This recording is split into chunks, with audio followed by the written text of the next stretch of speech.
अस्सलामुअलैकुम। आज આપણે બનાવી છે એક બહુ આસાન રેસીપી જે તમે રેસ્ટોરન્ટમાં ખાઈ શકો છો। આજે આપણે તંદૂરી ચિકન બનાવી છે ઘરે, જેમાં આપણે ના ઓવનની જરૂર પડે કે તંદૂર ઓવનનું જરૂર પડે।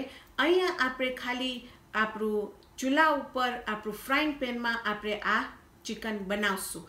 હવે આ ચિકન તમે જોશો કે અહીંયા જે મારી પાસે છે એ પગ ને સાથર સાથે છે, એને હું કાપી નથી અને હું તમને આ ચિકનને સાફ કરતા દેખાડીશ। અને આ ચિકનનું પીસ મને બહુ મોટું લાગે છે તો હું એક પીસ એમાંથી કાઢી નાખું છું, એ પણ હું તમને બતાવીશ। હવે ઇન્ગ્રેડિયન્ટ્સ માટે હું એક પણ સાનીમાં કે મારું નથી રાખી, કારણ કે મને ખબર છે કે તમે જો કે હું કયા કયા ઇન્ગ્રેડિયન્ટ્સ વાપરું છું। આપણે 1 ચમચો મરી વાપરશું, 1 ચમચો સૂકી પાર્સલી વાપરશું, 1 કે 2 ચમચી આપણે પેપરિકા વાપરશું, 2 થી 3 ચમચા આપણે આ બધી વસ્તુ ચમચામાં છે ને આમાં 2 થી 3 ચમચા આપણે તંદૂરી મસાલા વાપરશું। હું આ નિશાનનું વાપરું છું, મને એકદમ આ પ્રોડક્ટ ગમે છે ને મને આમાં કાંઈ પૈસા નથી મળતા એનું નામ કહેવાથી, પણ કારણ કે મને ગમે છે તો મને થાય છે કે હું મેન્શન કરું। પણ જો તમારી પાસે કે બીજા તંદૂરી મસાલા હોય તમને વાપરવું હોય તો બિલકુલ તમારા ઉપર છે। અહીંયા આપણે 1 ચમચો કેજન સિઝનિંગ વાપરશું ને તમને જો જાણવું હોય ને ના મળતું હોય તમે જાણ્યો છો તો તમને ગૂગલમાં જાશો કે કેજન સિઝનિંગમાં શું હોય તો એ તમને કહેશે, તમે ઘરે બનાવી શકશો। 1 ચમચો આપણે લેમન પેપર વાપરશું ને જો તમે જાણ્યો છો આ લેમન પેપર ના મળતો હોય જરાય વ્યાધિ નહીં કરજો, એની અંદર ખાલી થોડુંક ફ્રેશ લેમનનું જ્યુસ નાખજો અને મરી આપણે ઓલરેડી નાખશું। અહીંયા આપણે 1 થી 2 ચમચા પ્લેન ગ્રીક યોગર્ટ વાપરશું, 2 ચમચા આપણે ફ્રેશ લસણ ને આદુ વાપરશું, 2 ચમચા આપણે વાપરશું આપણું તેલ। હવે અહીંયા તમે જૈતુનનું તેલ નહીં વાપરજો, પણ એકે પણ બીજું તેલ તમે એમાં વાપરી શકો છો અને નમક તમારા સ્વાદ પ્રમાણે। હવે ચાલો ને અહીંયા છે મારી પાસે ડુંગળીનું પાવડર, તો અહીંયા જો ડુંગળીનું પાવડર લગભગ આપણે 1 ચમચો નાખશું। તો હવે હાલો હું તમને સિંક આગળ બતાવીશ કે હું કેવી રીતે મારું ચિકન ટુકડાને ઉકળું। હવે જો તમને એને હવે જો આ પીસ હું એમાં કાઢી નાખી છું, જો તમને ના કાઢવું હોય તો વાંધો નથી, ખાલી તમે મેક શ્યોર કરજો કે અંદરનું પીસ તમે બરાબર ધોઈ નાખો, કારણ કે હું રેસ્ટોરન્ટ્સમાં ને ખાધી છું કે જ્યાં ઓલા રાખે છે ને એવી રીતે હું જોઈશ તો મારાથી હું નથી ખાઈ શકતી, પણ જો તમારી સાથે ઓકે હોય તો ઇટ્સ ઓકે, પણ એટલે હું કીધી કે હું તમને બતાવીશ કે હું કેવી રીતે આમ સાફ કરીશ। આ જે પીસીસ છે પહેલાં ચાલો આપણે આ કાઢી નાખીએ। ઓકે, તમારી જે ચાકુ છે ને આમ નહીં પકડજો, સાઈડમાં પકડજો આવી રીતે સ્લાન્ટેડ, ઓકે, એંગલમાં। તો હવે આપણું જો આ ચિકન તૈયાર છે, આને આપણે ધોઈ નાખશું, પણ આ જે ભાગ છે એને ધોવા માટે પ્લીઝ તમે અંદરથી આ કાઢી નાખજો અંદરનું પીસ ને પછી ધોઈ ને આપણે એને પેપર ટાવલથી ડ્રાય કરશું અને પછી આપણું મેરિનેશન નાખશું એમાં। તો અહીંયા હું તમને બતાવું છું કે જો આપણા પાસે આ કુકડું હોત જેના સાથે આપણે ના કાપ્યા હોત તો આ જે આપણું પીસ છે એને તમે ફાઇન રીતે સાફ કરવાની જરૂર છે। તમે જોશો તો અંદરથી આ બધું નીકળે છે અને મને ખાસ તમને આ બતાવ્યું હતું કારણ કે મને એમ થયું કે જો હું ઘરે આવી રીતે આમ સાફ કરું છું તો એકચ્યુઅલી મને એમ થયું કે મને બહુ સ્ટ્રોંગલી એમ થાય છે કે બધાને આવી રીતે આમ સાફ કરવું ખપે અંદરથી ફાઇન રીતે। હું કોઈક વખત રેસ્ટોરન્ટ્સમાં ગઈ છું ને એવી અલાકા સાફ નથી કરતા તો મારા માટે બહુ ડિફિકલ્ટ છે રેસ્ટોરન્ટમાં ખાવા માટે। તો તમે જોયા કે કેટલું એની અંદરથી આપણું ચાફું નીકળ્યું। તો હવે એક વખત પછી તમે એને ફાઇન રીતે ધોઈ અને તમને જેના માટે વાપરો એ વાપરી શકો છો ને જે આપણે કુકડું જે આપણું પીસ અહીંયા કાઢી નાખ્યા છે પણ એ પણ તમને સાફ કરવું છે। જે પણ તમને આવું દેખાય કે એની અંદર આવી આમ ચીકણું હોય એને તમે ફાઇન રીતે તમે ધોઈ નાખજો એને, કારણ કે તમને નથી ખપતું કે બીજા માણસો કહે છે કે આપણું ગ્રીલ ઉપર બધું બળી જાય છે, પણ મને તોય પણ નથી ગમતું, તો હું મારું ચિકન બરાબર સાફ કરું આવી રીતે ફાઇન રીતે બધું કાઢી નાખું। એક વખત મને એમ લાગે કે હવે ચીકણું કાંઈ નથી એટલે પછી આપણે પેપર ટાવલ સાથે આને ફાઇન રીતે ડ્રાય કરી નાખશું, સુકાવી નાખશું, પછી આપણે એને મેરિનેટ કરશું।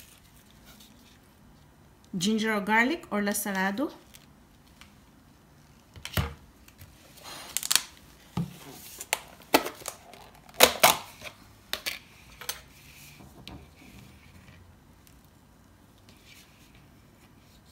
2 चमचा और 2 tablespoons Greek yogurt, 2 tablespoons और 2 चमचा तेल,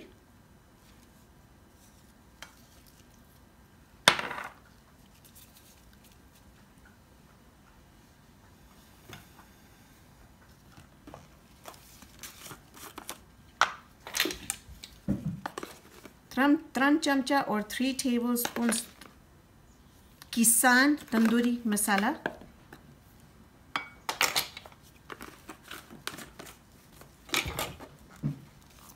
2 चमचा और 2 tablespoons paprika,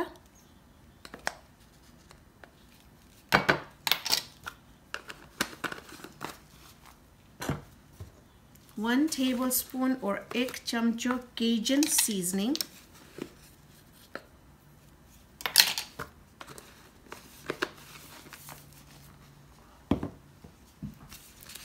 1 tablespoon और 1 चमचो onion powder,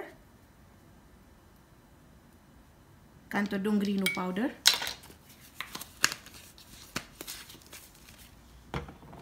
1 tablespoon કે 1 ચમચો black pepper, કાં તો કાળી મરી,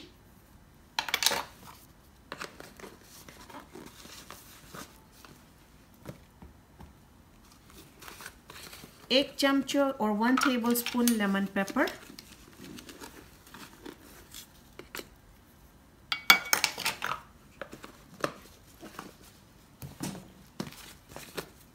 1 चमचो और 1 tablespoon dried parsley, કાં તો સૂકી પાર્સલી,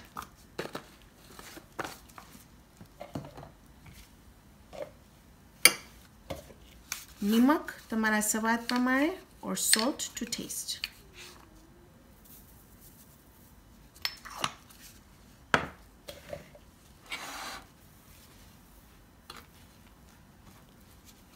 હવે આપણે આ બધું ફાઇન રીતે એને મિક્સ કરી નાખશું. ઓકે, પછી તમે એને સ્વાદમાં જોજો કે તમને સ્વાદમાં કેવું લાગે છે. તમને એમ લાગે છે કે તમને નિમક જરૂર છે, ખટાશ જરૂર છે, મરચું નાખવું છે, જે તમને નાખવું હોય આ ટાઈમે તમે નાખી લેજો. અને મને ખબર છે કે આ મિક્સચર તમને બહુ ઘાટું લાગશે, પણ મને ગમે છે અવિતામ જ્યારે ઘાટું મિક્સચર હોય તો એ બરાબર ચોટે છે આપણા ચિકન ઉપર. બીજી વસ્તુ, એક વસ્તુ તમને ભૂલી ગઈ કહેતા કે આ ચિકનને એકદમ સ્વાદ દેવા માટે તમને અવિતામ કાપા કરું છે તમારા ચિકનમાં. એક કે ઓછું ટાઈમ લાગશે રાંધવા માટે, અને બીજું કે બધું આ જે આપણું મેરિનેશન છે એ સાવ આની અંદર એને નાખશું તો ફાઇન રીતે મેરિનેટ થશે અને સ્વાદમાં પણ એકદમ ફાઇન રીતે રંધાશે. ખાવા માટે તમને ફાઇન એટલું ફાઇન સ્વાદ આવશે, કારણ કે તમે ખાલી ઉપર જ એનું સ્વાદ નહીં હોય પણ ચિકનની અંદર પણ સ્વાદ હાયલું જશે. હું તમને બતાવું કે હવે આપણે આપણું ચિકનને લઈ એને ફાઇન રીતે આવી રીતે મસાજ કરશું આપણા ચિકનમાં, અને આપણા કાપાની અંદર પણ નાખશું. ને તમને એમ લાગે કે તમારું મિક્સચર જરાક ઘાટું છે અને તમને નથી ગમતું તો તમે બીજું થોડુંક એની અંદર દહીં નાખી શકો છો. મને મારું મિક્સચર જરાક આવી રીતે ઘાટું ગમે છે, કારણ કે એ રીતે મને એમ થાય કે આપણા ફ્લેવર્સ, એના જે આપણું સ્વાદ છે એ એકદમ ફાઇન થાય છે. અને બીજું કે મને એમ થાય છે કે આપણું આ રબ બહુ ફાઇન તે ચોટે છે આપણા ચિકનની અંદર. તો હવે આ ચિકનને આપણે રાખી દઈશું લગભગ 20 મિનિટ. જો તમે એને એક રાત રાખો તો વધારે સારું છે, પણ તમારી પાસે જો ટાઈમ ના હોય ને કરી નાખો હોય તમને, તો તમે અડધી કલાક દેજો ને પછી અડધી કલાક પછી કરજો. તો આપણે આપણું ચૂલો ઓન કરશું. લગભગ તમે એમ સમજો કે હમણાં આપણે હાઈ રાખશું, કારણ કે આપણને ખબર છે કે આપણો તાપ ફાઇન ગરમ હોય પહેલાં. તો જ્યારે આપણે આપણું ચિકન એની અંદર નાખીએ તો આ ફાઇન તમે જે જોશો, જે આ ગ્રીલ માર્ક્સ છે એ ફાઇન માર્ક્સ એના ઉપર થઈ જશે.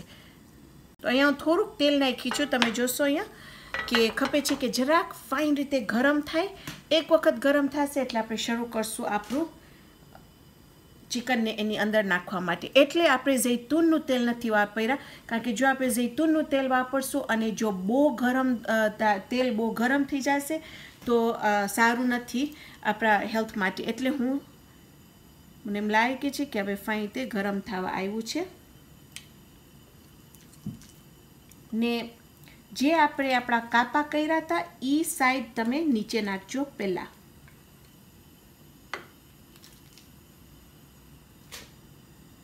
ને જે તમે આ અવાજ સાંભળો છો એ પરફેક્ટ, એટલે આપણું ફાઇન રીતે ગરમ થઈ ગયું છે આપણું પેન.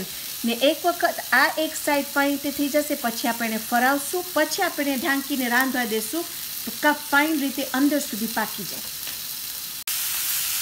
તો હવે આપણે એને ફરાવશું તો તમે જોશો કે કેટલું ફાઇન રીતે આપણું ગ્રીલ માર્ક્સ થઈ ગયા છે એમાં.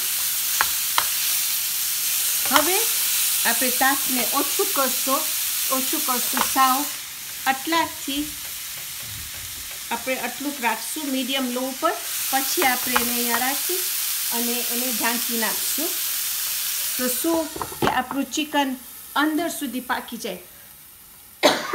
સાથળનો ભાગ વાર લાગે છે પાકવા માટે, એટલે આપણે ખોબેરા કે ફાઇન રીતે બે બાજુ ઓલા ગ્રીલ માર્ક્સ થઈ ગયા. પછી આપણે ઢાંકા હવે અંદર પાકશે લગભગ 15 થી 20 મિનિટ સુધી. પાછા આપણે આવશું, હું તમને બતાવીશ કે આપણું ચિકન કુકડું થઈ ગયું છે. અહીંયા લગભગ 7 મિનિટ થઈ છે. તમે જોશો કે આપણું ચિકન કેવું લાગે છે. ને આ હજી જરાય નથી પાક્યું. 7 મિનિટ પછી જે સાથળનો ભાગ છે એ બહુ વાર લાગે છે પાકવા માટે, એટલે આપણે હજી લગભગ એને 15 મિનિટ માટે રાખશું. પછી આપણે એને જોશું કે પાકી ગયું છે ને કે નહીં. તમે નીચે પણ જોજો કે ક્યાંય પણ બળતું નથી. તમને એમ લાગે છે, જો કે આપણે સાવ એને મીડિયમ લો પર રાખ્યા છે તો વાંધો નહીં આવે. તમને એમ લાગે કે તમારું ચિકન બહુ સૂકું થઈ ગયું છે તો તમે થોડુંક એની અંદર તેલ એડ કરી શકો છો, પણ મને હમણાં એમ લાગતું નથી કે મને જરૂર છે એમાં કાંઈ પણ નાખવાની, કારણ કે એની અંદર આપણો મસાલો છે, થોડુંક તેલ છે, તો બધું મને એમ લાગે છે કે ફાઇન રીતે. તો હવે બીજા 15-20 મિનિટ આપણે ખોબરશું. આ મિનિટને તમને કહીશ કે કેવી રીતે તમને ખબર પડશે કે આપણું ચિકન તૈયાર છે. આપણું ચિકન અહીંયા રંધાઈ ગયું છે.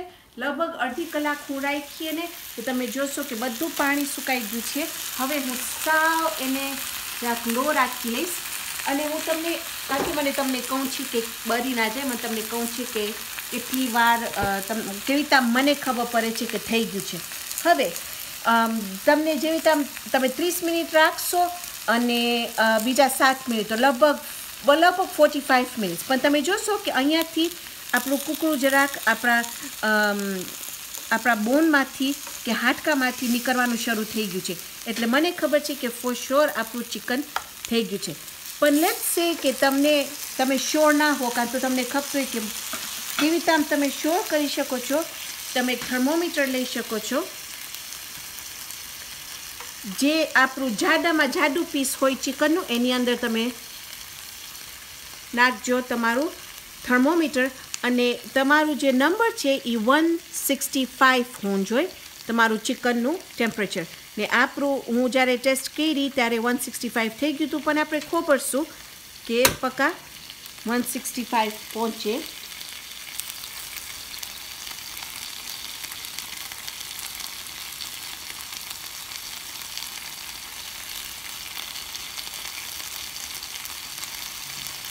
ને બધાય પાસે થર્મોમીટર નથી, મને હું બરાબર જાણું છું કે બધાય પાસે, એટલે હું તમને બે રીતે બતાવી રહી છું. તો તમે જોશો કે આપણે 167 પહોંચ્યું એટલે આપણું ચિકન તૈયાર છે. હવે આપણે એને પ્લેટમાં નાખશું. હવે આપણું ચિકન આપણે પ્લેટમાં નાખશું. આ હું નહીં નાખું અંદર, મારો ચૂલો ઓફ કરી નાખી છું. પણ મને ગમે કે અવિતામ નીચે એનું જરાક ડાર્ક થઈ જાય, કારણ કે એ ખાવાથી મને બહુ ગમે. પણ તમને જો ના ગમે તો આ હું વિડીયો કરતી હતી, હું એક્સપ્લેન કરતી હતી, હું સમજાવતી હતી, એટલે જરાક વધારે નીચે થઈ ગયું. પણ નીકળતું તમે તરત જ એને તમારું 165 પહોંચે એટલે એને કાઢી નાખજો તમારું ચિકન અને પ્લેટમાં રાખજો. પણ હવે હું તમારે ખાલી થોડીક ડુંગળી છે, જે હું જરાક ડુંગળી એને આપણે ગ્રીલ કરશું આના ઉપર જ, પછી આપણે આપણા ચિકન ઉપર રાખશું. તો હું ખાલી થોડુંક તેલ નાખી ને એની અંદર હું થોડી ડુંગળી નાખી, કારણ કે મને ડુંગળી તંદૂરી ચિકન સાથે મને બહુ જ ગમે ડુંગળી ખાઉં. તો આ તમારું ઓપ્શનલ છે, જો તમને નાખવું હોય તો તમે નાખજો, તમને ના નાખવું હોય તો બિલકુલ તમારા ઉપર છે. પણ મને ડુંગળી બહુ જ ભાવે. તો તમે વિચાર કરો કે તમે તંદૂરી ચિકન એક ડિશમાં તમે આખું તંદૂરી ચિકન બનાવી નાખ્યા નથી આપણને બહુ ઘણું બધું ધોવાના ડિશીસ કે વોટેવર હવે જે થોડુંક આપણું ઓલું આપણે જે મેરિનેટ કર્યા હતા એ જ્યારે ચિકન થતું હતું તો બધું મારું સાફ થઈ ગયું ચિકન કાફી મજા આવે છે જલ્દી થઈ જાય છે તો હવે ચિકન ડુંગળી તૈયાર છે કે તમને જેટલું તમારું ડુંગળી રાંધો હોય તમે વધારે રાંધો હોય તો તમે વધારે રાંધી શકો છો તો અહીંયા આપણું કૂકરું તૈયાર છે ચિકન આપણું અહીંયા રાખી છું તમે જોશો કે એની ઉપર ડુંગળી છે એકદમ ફાઇન લાગે છે એના સાથે હું થોડાક કાકડી કાપી છું થોડુંક ફ્રેશનેસ આવવા માટે અને અહીંયા જે થોડુંક ચિકન છે હું એ જ કાઢીને ખાઈશ કારણ કે મને આ હમણાં નથી મને ડિનર માટે સેવ કરવું છે ને તો હવે આ જે તમને ખબર છે કે જરાક હાડકાનો ભાગ છે તો ઓકે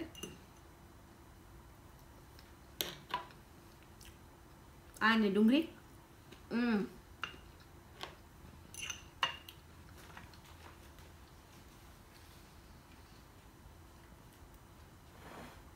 આ રેસ્ટોરન્ટથી પણ સ્વાદિષ્ટ છે એક તમને ખબર છે કે તમે કેવી રીતે ચિકનને સાફ કર્યા છો બીજું તમને ખબર છે કે તમે કેટલા સ્પાઇસીસ એની અંદર કે શું નાખ્યા છો તમને જો તીખું બનાવવું હોય તો મરચું નાખો તમને ખાટું બનાવવું હોય તો લીંબુ નાખો તમે જે રીતે આમ કરો હોય તમે આ ઘરે કરી શકો છો અને તમને જો લીંબુનું જ્યુસ એના ઉપર હમણાં છાંટવું હોય તોય તમે કરી શકો છો એટલે ઘરે બનાવવા માટે ઘણા બધા ફાયદા છે તો આજે આપણે બનાવ્યા છે તંદૂરી ચિકન ઇન્શાલ્લાહ આવતી વખતે આપણે બીજી જબરદસ્ત રેસિપી બનાવશું તો ત્યાર સુધી ખુદાહાફિઝ અને હું ભૂલી જાઉં એના પહેલાં તમને બતાવું છે કે આ આપણે બનાવ્યા છે આ હું ઓરિએન્ટલ સેલેડ સાથે આ ચિકનને સર્વ કરીશ તો તમે જો આ વિડીયો ના જોયા હો તો ઇન્શાલ્લાહ આવતા વીકે જો નહીં હોય યુટ્યુબમાં તો આવતા વીકે આવશે અને જો હશે તો હું અહીંયા ઉપર ટેગ ઓલું નાખીશ કે તમે એના ઉપર પ્રેસ કરશો તો તરત તમને આ રેસીપીમાં લઈ જશે